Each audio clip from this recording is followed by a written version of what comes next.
China is evil. But Japan is worse. Because everything.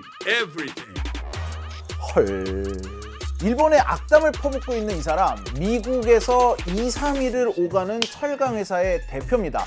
미국 철강 산업 전체를 뒤흔들 일이다 라는 얘기가 나올 정도다 보니까 이렇게 산업계 경쟁사 대표가 화를 낼 만도 한 일이었습니다. 하지만 경쟁사 대표가 이렇게 화를 내도 결국 US 스틸은 일본 제철이 차지했죠. 문제는 우리나라입니다. 지금 현재 이미 심각한 위기를 직면하고 있는 한국의 철강 산업을 넘어서 지금 잘 나가고 있는 한국의 자동차 산업까지도 영향을 받을 수 있다. 이런 우려가 나오고 있습니다.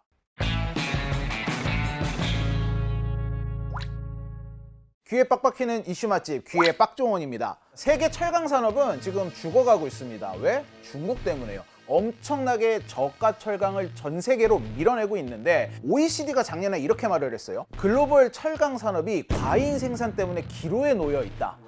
대표적으로 중남미가 굉장히 고전하고 있거든요. 브라질이나 칠레 같은 경우는 대표적인 철강 회사들이 이미 폐쇄됐습니다. 우리나라도 지금 포항부터 무너지고 있죠. 포항의 제철 산업이 심각한 타격을 입고 있고요. 일본도 탄탄했던 내수 시장도 줄어들면서 미래를 장담할 수 없다. 이런 목소리가 나오고 있어요. 이 사태를 야기한 중국조차도 이게 감당이 안 되니까 최근에 이 철강 감산에 들어갔을 정도입니다. 자, 이럴 때 나온 철강 기업들의 생존 전략이 몇 가지 있는데 그중에 대표적인 게 바로 M&A를 통한 덩치 불리기예요. 미국 철강 시장에서 이 전략을 쓰던 두 기업이 부딪힌 게 바로 앞서 보셨던 그 장면입니다. 클리블랜드 클리프스라는 회사는 US 스틸을 먹고 1등 기업으로 올라서려고 하고 있었어요. 그런데 거기에 일본이 갑자기 끼어들면서 얄미울 수밖에 없었겠죠. 그러다 보니까 이런 발언까지 했습니다. United States of America! Japan! Beware! You don't understand who you are! 이게 무슨 소리냐? US 스틸에서 만들어진 무기로 일본이 당시 미국에게 패망을 했잖아요. 이 얘기를 다시 상기를 시킨 겁니다. 이것 때문에 일본이 발칵 뒤집어졌을 정도예요. 게다가 바이든도 트럼프도 모두 이 일본 제철의 US 스틸 인수를 반대를 했어요. 미국에 있는 철강 노동자들 역시 일본이 US 스틸을 인수하는 거에 대한 반감이 그만큼 컸기 때문입니다. 그런데 그런 트럼프가 최근에 입장을 180도 바꿨죠. 왜 이렇게 트럼프는 마음을 바꿨을까요?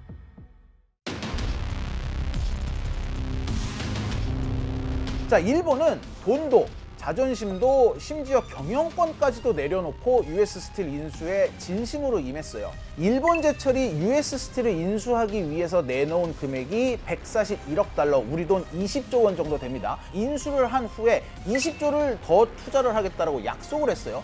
US 스틸은 너무 오래된 회사다 보니까 설비가 낙후돼 있어서 인수를 하더라도 반드시 대규모 보수공사가 필요합니다. 현재는 경쟁에서 좀 뒤처진 이 철강 회사에 일본 제철만큼 막대한 금액을 투자하겠다고 나설 회사는 사실상 없거든요. 그런데 이래도 안 되니까 CEO와 주요 임원은 늘 미국 시민으로 앉히겠다. 그리고 철강 노조가 있거든요. 여기와 했던 단체 협약도 그대로 우리가 이어받겠다라고까지 얘기를 했습니다. 이래도 안 되니까 일본이 마지막으로 내놓은 거 바로 황금주를 발행한 거예요. 주요한 의사결정을 할 때 마치 대주주처럼 사사건건 의사결정을 할 수 있는 권한을 넘겨준 거예요. 미국 입장에선 개꿀이죠. 지분 하나도 갖고 있지 않고도 의사결정을 직접 참여할 수 있으니까. 국가 안보도 지키고 자존심도 지키고 돈도 챙기고 모든 면에서 손해보는 게 없다. 이런 판단이 서게 되면서 트럼프가 마음을 바꾸게 된 겁니다. 그래서 실제로 트럼프가 얼마 전에 US 스틸을 직접 찾아가서 여기서 일본 제출과의 승인을 발표를 했는데 문제는 이 자리에서 뜨악할 만한 발표가 같이 나왔다는 거예요. We're going to bring it from 25% to 50% the tariffs on steel into the United States of America. That means that nobody's going to be able to steal your industry.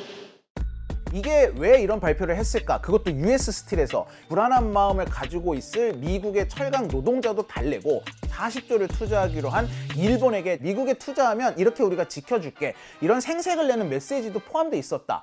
이러다 보니까는 관세 더블업 정책을 여기서 발표를 하게 된 거다라는 표현이 나오고 있어요. 우리나라는 정말 이 50% 관세 때문에 지금 굉장히 큰일에 처해졌거든요. 요 얘기는 뒤에서 계속해서 이어서 해드리도록 하겠습니다. 그런데 요번에 일본 제철의 US 스틸 인수를 보고 일본 내에서도 우려 섞인 목소리가 나오고 있는 건 사실이에요. 인수를 하면 보통 이제 기업 좀 정상화 과정을 거치지 않습니까? 구조 조정을 한다거나 생산 라인을 재정비하는데 황금주 때문에 이것도 마음대로 하지 못해요. 경영권을 100% 행사할 수가 없거든요. 거기에다가 제철 기술력도 사실 일본이 더 뛰어납니다. 오히려 기술을 가져가는 게 아니라 일본의 기술을 이식을 해줘야 돼요. 그럼에도 불구하고 일본이 반드시 US 스틸을 인수해야 한다고 판단했던 이유, 일본 제철의 생명을 연장할 수 있는 가장 빠른 지름길이다 라고 판단을 한 겁니다. 구체적인 이유를 좀 요약을 해보자면 첫 번째는 US 스틸이 가지고 있는 방대한 세일즈망입니다. US 스틸은 한때 미국의 조강 생산량 65%를 차지할 정도로 절대적인 철강 기업이었어요. 거래처가 엄청나게 미국 전역에 많습니다. 두 번째는 US 스틸이 미네소타주에 철광석 광산을 하나 가지고 있습니다. 원자재부터 생산품까지 모든 게 완벽하게 미국산이 되면서 미국 정부의 지원까지도 받을 수가 있어요. 마지막으로 일본 제철이 이 높이 평가한 거는 US 스틸이 가지고 있는 전기로입니다. 고로 기술 같은 경우는 일본 제철이 거의 세계 탑이다라고 할 수가 있거든요. 반면에 전기로는 부족합니다. 그런데 US 스틸은 신재생 에너지를 이용한 최첨단 전기로를 가지고 있는 회사를 하나 인수를 했거든요. 지금 전 세계 이제 그 탄소 중립의 가장 중요한 게 스크랩인데 스크랩을 수출하는 나라는 지금 일본과 미국 정도거든요. 신일본 제철이 투자할 제철 공정은 아마도 전기로와 스크랩 베이스의 공정이 될 거다. 이렇게 생각할 수 있죠. 그러면 이제 아마 탄소 중립을 염두에 두고 간 거라고 볼 수 있어요. 종합을 해보자면 결국은 이거예요. 한마디로 일본의 기술력과 US 스틸의 미국 내 생산량이 만나면 미국 시장에서 두려울 게 없다라는 판단을 한 겁니다. 심지어 유일하게 중국 프리존인 시장이 바로 미국 시장입니다. 바이든 때에는 IRA라는 제도로, 트럼프는 관세로 진입을 점점 더 힘들게 하고 있습니다. 거기에다가 그런 미국 시장이 전 세계에서 가장 큰 철강 수입국이에요. 가장 큰 시장인데 중국도 없다. 중국과 경쟁을 할 필요도 없다. 결국 미국 시장만이 전 세계 철강 회사들의 마지막 도피처이자 유토피아인 겁니다. 즉 일본은 US 스틸이라는 회사를 40조에 산 게 아니라 미국 시장이라는 거대한 유토피아를 40조에 샀다라는 평가가 나오고 있는 겁니다. 일본 제철이라는 회사만 놓고 보면 살 길을 조금이라도 찾았다라고 할 수 있는데 일본의 철강 산업은 공동화될 수 있잖아요. 현대차가 미국 조지아로 나갔을 때 현대차 입장에서 이게 되게 좋은 전략인데 우리나라 차 산업은 공동화될 수 있다 이런 얘기가 나왔잖아요. 이게 지금 일본의 철강 산업도 똑같은 상황이라고 보시면 됩니다. 다만 여기서도 이 논리가 등장을 해요. 일본의 제철 산업이 그냥 놔두면 어차피 죽는다. 근데 미국으로 옮겨가서 거기에서부터 다시 성장 동력을 얻는다면 결국 일본으로까지 낙수 효과가 떨어질 수 있다. 그리고 이건 실질적인 얘기인데 US 스틸을 인수하면서 일본이 미국에 투자한 금액이 엄청나잖아요. 최근에 G7 정상회담에서 트럼프와 이시바 총리가 30분 만났는데 돈을 이렇게 많이 썼으니까 일본에서 수출되는 철강만큼은 50% 관세 이거 면제해달라는 얘기를 일본이 지속적으로 하고 있는 겁니다. 실제로 미국이 일괄적으로 모든 국가에 50%를 부과하겠다라고 하고 있지만 영국에서 수출되는 물건은 25%로 차등을 두고 있거든요. 트럼프가 관세를 깎아주겠다라고 한다면 일본은 본국의 제철 산업도 숨통이 트이게 되는 거죠. 여기서 관전 포인트는 뭐냐? US 스틸 인수가 뭐 막대한 출혈을 하긴 했지만 굉장히 똘똘하고 전격적인 전략이었다라는 평가를 받고 있거든요. 누구의 머리에서 나온 아이디어였냐라는 거죠. 만약에 일본 제철이 뭐 어떻게 해서든 자기네 자체적으로 이 돈을 마련한다? 그렇다면 기업 차원의 전략이었다라고 볼 수 있을 것이고요. 만약에 일본의 은행권들이 이 인수 자금을 대출해준다거나 하는데 좀 도움을 준다면 기업 차원을 넘어선 일본 정부의 전략이었다라고도 볼 수 있을 것이다라는 얘기가 나오고 있어요.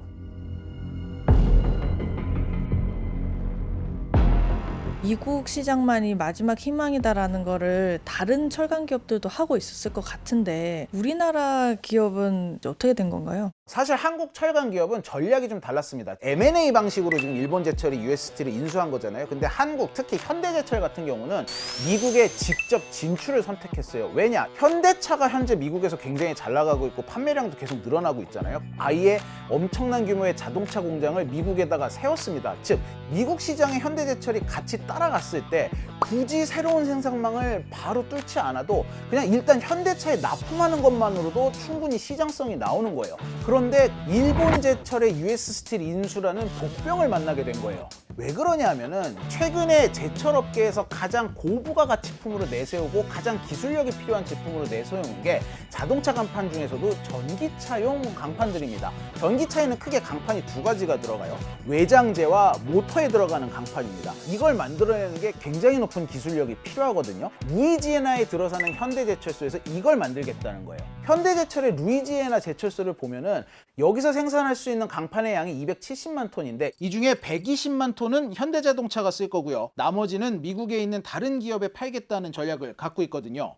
그런데 이 두 가지 산업을 정확하게 세계에서 가장 잘하고 있는 기업이 일본제철이었어요. 일본제철은 US 스틸을 인수함으로써 규모의 경제를 펼치겠다라고 하고 있는 거거든요. 이 일본제철이 US 스틸의 이 기술을 그대로 이식해서 훨씬 더 좋은 품질의 전기차용 강판을 현대제철보다도 더 싸게 공급을 할 수 있다? 이러면은 정확하게 삼성전자 같은 일이 벌어지는 겁니다. 삼성전자가 자사의 파운드리를 삼성 갤럭시에 쓰지 않고 있잖아요.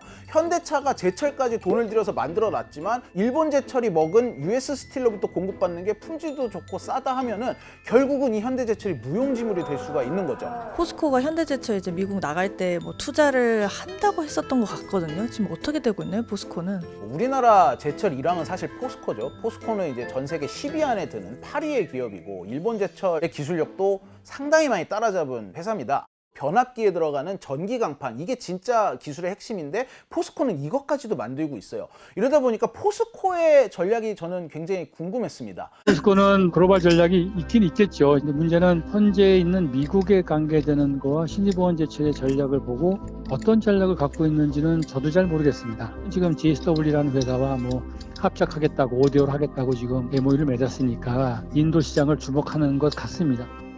미국에도 포스코의 생산 기지가 몇 군데 들어가 있습니다. 다만 그 규모가 너무 작아서 루이지애나에 들어서는 현대제철에 좀 투자를 하겠다라고 하고 있는 거거든요. 근데 투자를 한다는 건 사실 뭐 거기에서 자기네 제품을 뽑아낸다라는 건 아니잖아요. 결국 우리나라의 자동차 산업에도 영향을 받을 수밖에 없는데 현대차가 지금 우리나라에서 만들어지고 있는 전기차 생산분에 대해서는 외장재는 현대제철 거를, 모토용은 포스코 거를 받아서 쓰고 있거든요. 그런데 미국에서 생산되는 전기차는 포스코가 이거 수출할 때 50% 관세를 맞아버리니까 이제 더 이상 모토용 전기 강판을 포스코 걸 쓸 수 없게 되는 거예요.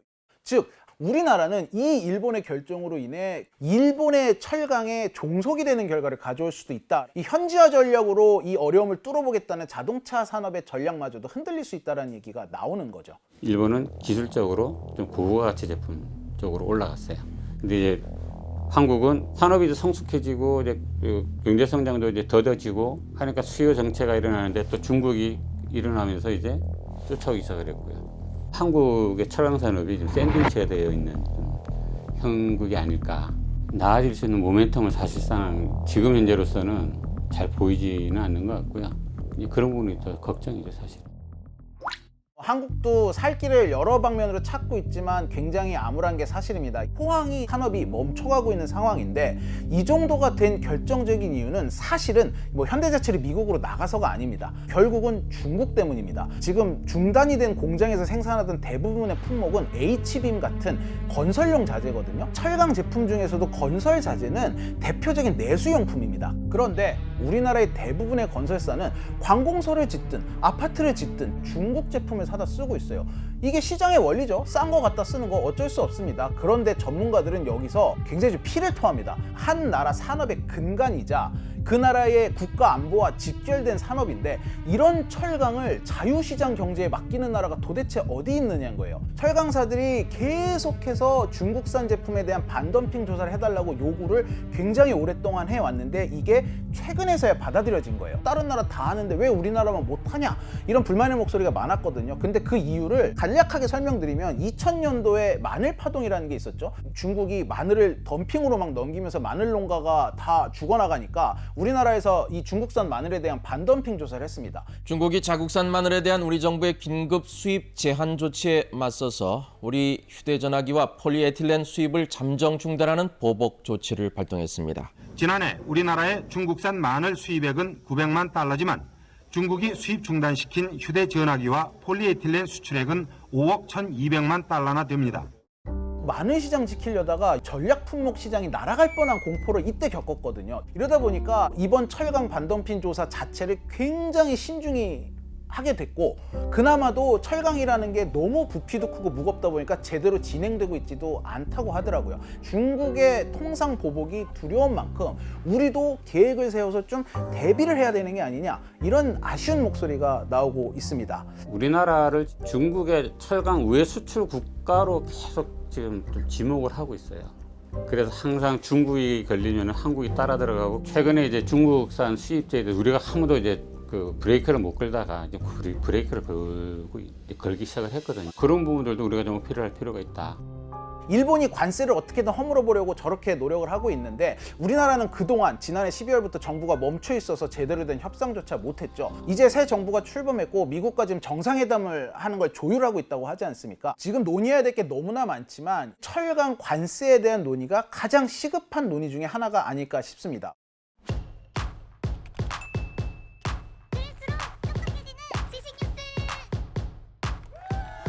고양이를 부탁해는 여기까지. 다이어트도? 칼로리 신경 쓰지 말고 드세요. 대신에 키토식을 해보세요. 이게 빡종원.